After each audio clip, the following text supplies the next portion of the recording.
আমি গত 23/9/2024 তারিখে চাটমোড় থানার দায়িত্বভার গ্রহণ করেছি। আমার নিজ জেলা ঝিনাইদহ শহরে আদর্শপাড়া। ব্যক্তিগত জীবনে আমি বিবাহিত, এক কন্যা সন্তানের জনক। আমি এর আগে ঈশ্বরদী ছিলাম, বিভিন্ন জায়গায় কাজ করছি, মিশনে ছিলাম, পড়াশোনা করছি ঢাকা বিশ্ববিদ্যালয়ে। এ আমার সংক্ষিপ্ত পরিচয়। বিভিন্ন শ্রমিক নেতা বা শ্রমিক সদস্য আপনারা সবাই আছেন।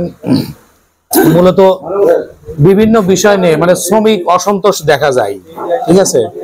শ্রমিক ভাইদের ভিতর অস্থিরতা কাজ করে। হ্যাঁ, সে সময় অনেক সময় তারা হরতাল অবরোধ করে কিংবা স্ট্রাইক করে যে আমরা এই সিএনজি আর চালাবো না, অটোরিকশা চালাবো না, ঠিক আছে। এতে কি হবে, সাময়িকভাবে হলেও আমাদের দেশের উপর বা সমাজের উপর যাই বলি না কেন প্রভাব আসবে। সাধারণ মানুষ যারা যাত্রী আছে তারা সুস্থভাবে শান্তিপূর্ণভাবে চলাচল করতে পারবে না, প্রতিবন্ধকতার শিকার হবে না। হঠাৎ ওই দূর থেকে একজন লোক আসলে দেখলো সিএনজি বন্ধ, এখন হান্ডিয়াল যাইতে পারতেছে না বা অন্য কোথাও যাইতে পারছে না, আসতে পারছে না, তাই না। এটা আমাদের সবার উপর একটা প্রতিক্রিয়া বা প্রভাব পড়বে।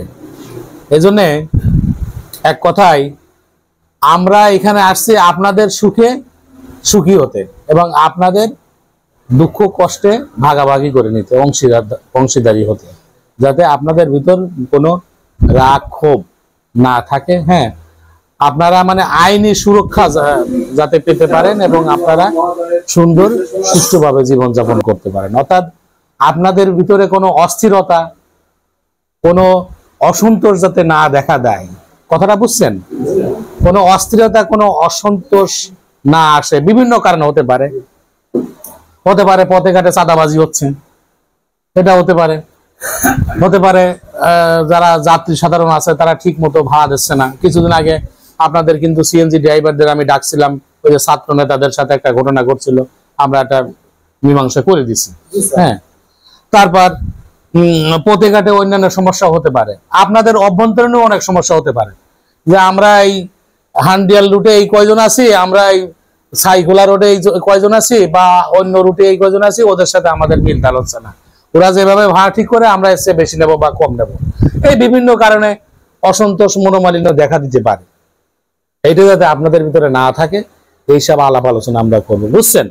এক কথায় আপনাদের সুখে আমরা সুখী হব, আপনাদের দুঃখ কষ্ট, মনের ভিতরে কোনো ঝামেলা থাকলে, কোনো জঞ্জাল থাকলে, কোনো রাক্ষোভ থাকলে সেইটা আমরা ভাগাভাগি করে নেব এবং যাতে এই অবরোধ বা স্ট্রাইক, হ্যাঁ, বা আদার্স কোনো অসন্তোষ বা অস্থিরতা না আসে, এগুলো আমরা দেখব। কথাটা আপনারা বুঝতে পারছেন?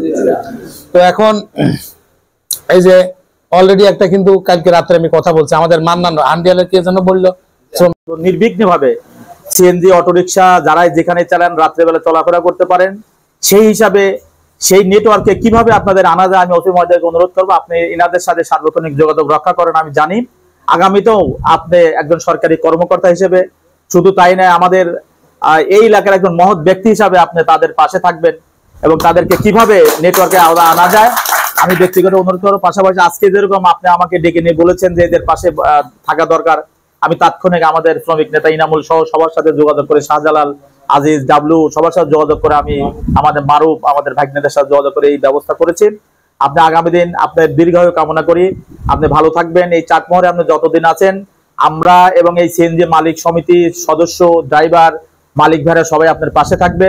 পাশাপাশি আমাদের জাতীয়তাবাদী শ্রমিক দলের সকল নেতৃবৃন্দ আপনার পাশে থাকবে। পরিষ্কার করতে চাই, আপনাদের চলার পথে যে কোনো সমস্যাই, বিশেষ করে আপনাদের এই যে পথে ঘাটে বিভিন্ন চাঁদাবাজি, গাড়ি ছিনতাই, এছাড়াও আপনাদের অভ্যন্তরীণ কোনো গ্রুপিং, লবিং, ভাড়া বৃদ্ধি, বিভিন্ন বিষয় নিয়ে যে কোনো সমস্যা আপনারা আমাদের কাছে আসবেন, আমাদের জানাবেন। আপনাদের যারা নেতৃবৃন্দ আছে ওনাদের জানাবেন, আমরা এক জায়গায় বসে নিশ্চয় এর একটা শান্তিপূর্ণ আইনানুগ সুষ্ঠু সমাধান আমরা করব। অর্থাৎ আপনাদের সমস্যায় আপনাদের সাথে থাকবো, পাশে থাকবো। ঠিক আছে, ধন্যবাদ। আপনারা সবাই ভালো থাকবেন, সুস্থ থাকবেন। আপনাদের দীর্ঘায়ু ও শারীরিক সুস্থতা কামনা করছি। দর্পণ টিভি, এই সময়ের প্রতিবিম্ব।